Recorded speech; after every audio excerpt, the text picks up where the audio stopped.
You weren't mature, you were just terrified into silence, taught that expressing needs made you a burden, that crying meant you were weak, that being small and scared and needing protection wasn't allowed, because someone bigger than you needed you to be their emotional support, their problem solver, their parent when you were supposed to be their child. And now, decades later, you're still carrying the weight of responsibilities that were never yours, still performing strength. You don't feel still taking care of everyone, while secretly, desperately hoping that someone will notice you're drowning and finally take care of you the way nobody did when you were too young to take care of yourself. You wait for someone to see through your competence, to recognize that your independence is actually just armor, to understand that when you say, "I'm fine," you're really saying, "I've learned that nobody comes when I'm not fine, so I stopped admitting it." And you keep waiting for the person who'll insist on caring for you anyway, who'll prove that vulnerability won't be punished, who'll show you that needing someone doesn't mean being abandoned by them. But every time someone gets close enough to maybe be that person, you push them away, because the part of you that wants to be cared for is in constant war with the part that learned caring for someone means they'll take everything and give nothing back, that letting someone in means giving them the power to confirm what you already fear, that you're too much, too broken, too damaged from having to raise yourself and possibly others before you even understood what childhood was supposed to feel like. You can't ask for help without feeling like you're failing. You can't rest without guilt gnawing at you. You can't be vulnerable without immediately regretting it. You watch people your age act immature and you judge them, but you also envy them, envy their ability to be messy and needy and imperfect without hating themselves for it. You're the person everyone comes to with their problems, but you have no one to go to with yours because you've built an identity around being the strong one, the reliable one, the one who has it together even when you're falling apart. You make decisions alone because you learned early that asking for input meant either being dismissed or being given responsibility for choosing and then blamed when it went wrong.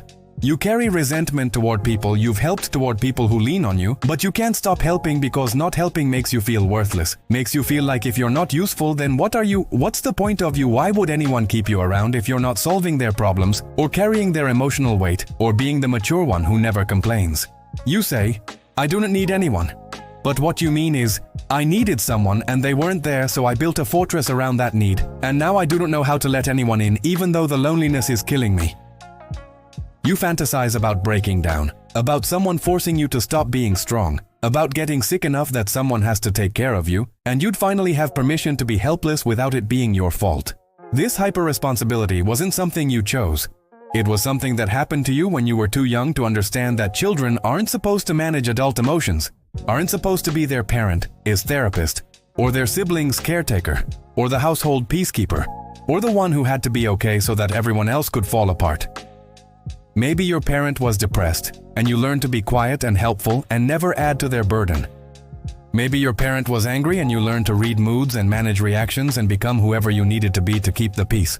Maybe your parent was absent and you raised your siblings, made meals, signed permission slips, became a third parent when you should have been a child. Maybe your parent treated you like a friend, told you their problems, made you their emotional support system, parentified you so completely that you forgot you were the child, and they were supposed to be taking care of you, not the other way around. Your nervous system learned that safety meant hypervigilance, that love meant service, that your value came from what you provided rather than who you were. And now, as an adult, you're stuck in patterns where you overfunction in every relationship, where you attract people who underfunction, because your system recognizes that dynamic as home, where you give and give until you're empty, and then you resent people for taking what you offered, but secretly wanted. Them to refuse wanted them to say, "No, you've given enough, let me give to you." But they never do because you've trained them that you don't need anything, that you're fine, that you exist to serve their needs, while yours stay buried so deep you've almost convinced yourself they don't exist. Here's the truth that will gut you. You're still waiting for a parent who's never coming. Still hoping that someone will finally see that you're tired and take over. Still performing the role of the adult who has everything together, while internally you're that small child screaming to be seen. To be held, to be told that you can stop being strong now because someone stronger will protect you. But that's not going to happen the way you want it to because you're an adult now, and the care you needed as a child is 20, 30 years too late. The protection you deserved is in the past, and no amount of someone caring for you now will ever fill the hole left by nobody caring for you then. The people you're waiting for, whether it's the parents who failed you, or the partner who will finally save you, or the friend who will mother you the way you should have been mothered, they can't fix what's broken, because what's broken isn't something someone else broke with their presence. It's something someone broke with their absence, with their failure to show up when you needed them, with their choice to make you the adult when you were supposed to be the child. And you can't undo that. can't reverse time, can't get back the childhood that was stolen from you by people who should have protected it. And no amount of waiting for someone to finally take care of you will change the fact that you have to learn to take care of yourself. Not because you're capable, but because you have no other choice. Because the cavalry isn't coming. Because you are the adult now, and the child you're still trying to save is gone, is in the past, is unreachable except through the work of grieving what you never got and learning to give it to yourself. You can start healing by first acknowledging that what happened to you wasn't fair, wasn't your fault. Wasn't because you were special or mature or chosen, it was because the adults in your life failed to be adults and you survived by becoming what they should have been, and that survival strategy that saved you then is destroying you now because you're still operating. Like you're in that environment where not being hyper-responsible meant danger, where having needs meant abandonment, where being vulnerable meant being hurt. Practice saying no to things you don't want to do, even small things, even when people are disappointed. Because you need to reprogram your system to understand that people being upset with you for having boundaries doesn't mean you're in danger, doesn't mean you're bad, doesn't mean they'll abandon you. And if they do abandon you, then they were using you, not loving you, and losing people who only wanted you for what you could provide is not loss, it's liberation. Let someone help you with something small and resist every urge to immediately reciprocate to balance the scales to make sure you're not in debt. Because you need to learn that accepting care doesn't mean owing care, that being on the receiving end occasionally doesn't make you weak or selfish or too much. Spend time with your inner child, not by pretending to be them, but by acknowledging them. By telling that young version of yourself that you see them, that what happened to them was wrong, that they deserved better, that it's not their fault they had to grow up fast. And then commit to stopping the cycle by refusing to continue abandoning yourself the way you were abandoned, by starting to show up for your own needs the way you show up for everyone else's.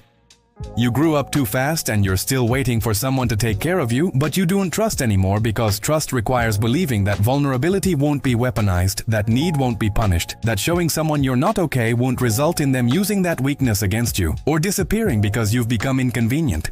And you can't trust because your trust was violated by the people who were supposed to earn it automatically, who were supposed to be safe by default, who were supposed to protect your childhood instead of stealing it. And now you're an adult with a child's wound and an adult's responsibilities and no map for how to get from where you are to where you wish you'd been.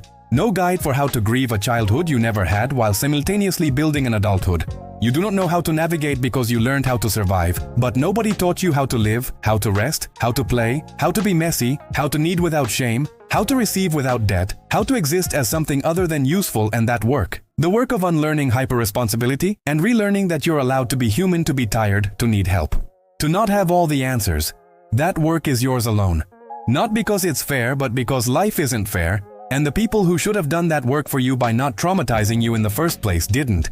And you can spend the rest of your life waiting for someone to fix what they broke, or you can start the painful, slow, unglamorous work of accepting that the person who's going to save you is you. Not by being stronger or more competent or more independent, but by finally letting yourself be weak, be needy, be small, be the child you never got to be. Not with someone else, but with yourself in your own time, in your own way, for as long as it takes to prove to your nervous system that needing care doesn't mean not receiving it, that vulnerability isn't dangerous, that you can lay down the weight you've been carrying since you were too young to understand. It was never yours to carry, and that even though nobody came, then you can come now. You can be the adult for that abandoned child. You can give yourself permission to stop waiting and start healing one small boundary at a time, one moment of rest at a time. One honest admission that you're not okay at a time, until slowly, eventually, you become the person you've been waiting for.